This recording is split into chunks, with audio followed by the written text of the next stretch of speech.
Selamat pagi saudara dan sahabat dimanapun Anda berada. Senang sekali berjumpa di dalam One Verse a Day. Kita mau merenungkan firman Tuhan, tapi sebelumnya marilah kita berdoa. Ya Allah, kami bersyukur untuk hari baru yang Tuhan beri, untuk kekuatan, iman, pengharapan di dalam Tuhan.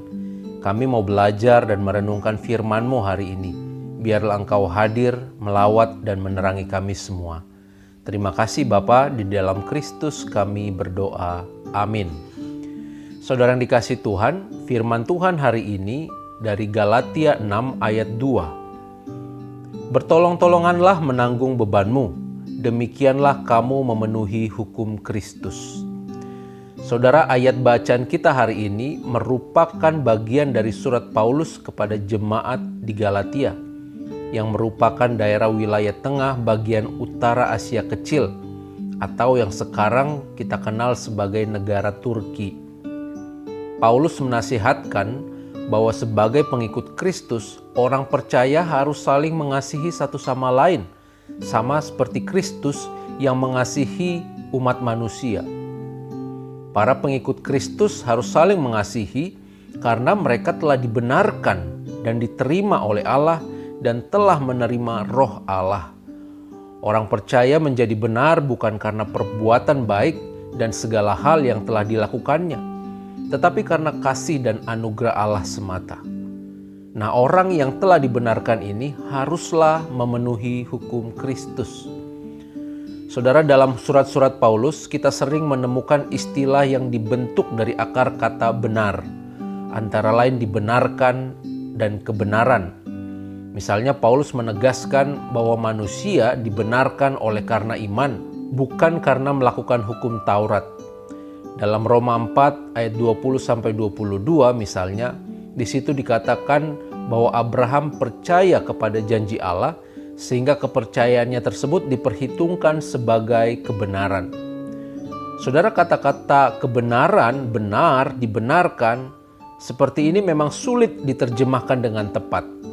Kata kebenaran dalam bahasa Indonesia itu dimengerti sebagai keadaan yang cocok dengan hal yang sesungguhnya, atau sesuatu yang benar-benar terjadi, sesuatu yang benar-benar ada, atau sesuatu yang identik dengan kejujuran. Namun, kebenaran dalam contoh iman Abraham merupakan padanan untuk istilah Yunani dikaiosune yang memiliki arti yang lebih spesifik, saudara. Para ahli berpendapat bahwa benar atau kebenaran dalam konteks ini berkaitan erat dengan pemahaman Ibrani mengenai perjanjian antara dua pihak. Dalam suatu ikatan perjanjian, kedua belah pihak wajib berpegang pada ketentuan-ketentuan dan hal-hal yang harus dilakukan oleh masing-masing pihak. Kewajiban-kewajiban dalam ikatan seperti ini dapat berlaku antara Allah dengan umatnya, raja dan rakyatnya, hakim dan orang-orang yang mencari keadilan, imam dan para penyembah di tempat ibadat dan sebagainya. Pemenuhan kewajiban inilah yang menentukan benar atau tidaknya pihak yang terikat dalam perjanjian tersebut. Di satu pihak, saudara, berdasarkan prakarsa Allah yang penuh anugerah, Allah memilih Israel sebagai umatnya dan mengikat dirinya dengan sumpah kepada mereka.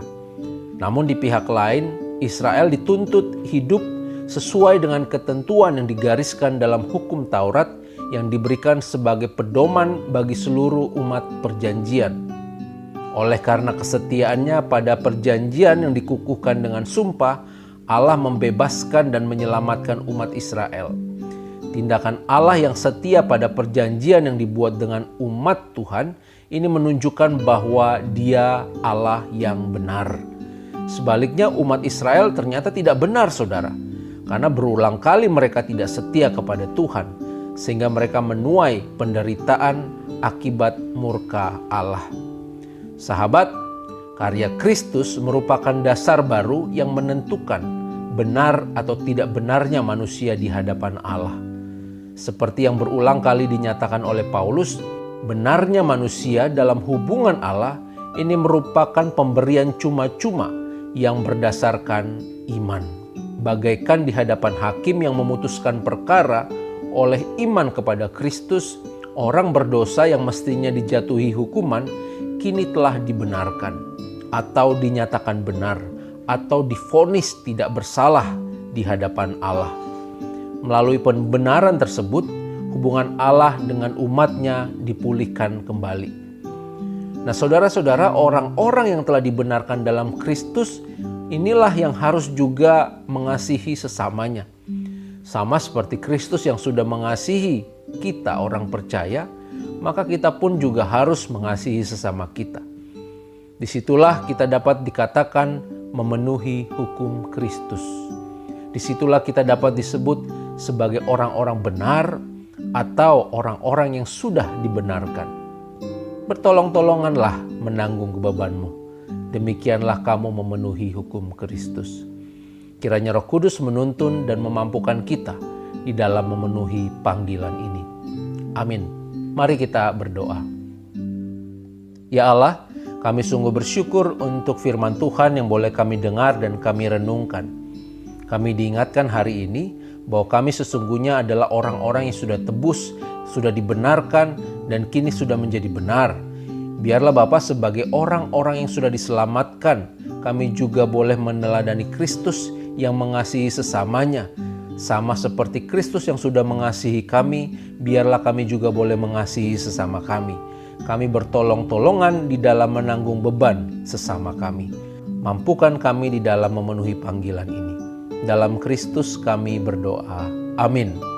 Tuhan memberkati kita semua, saudara.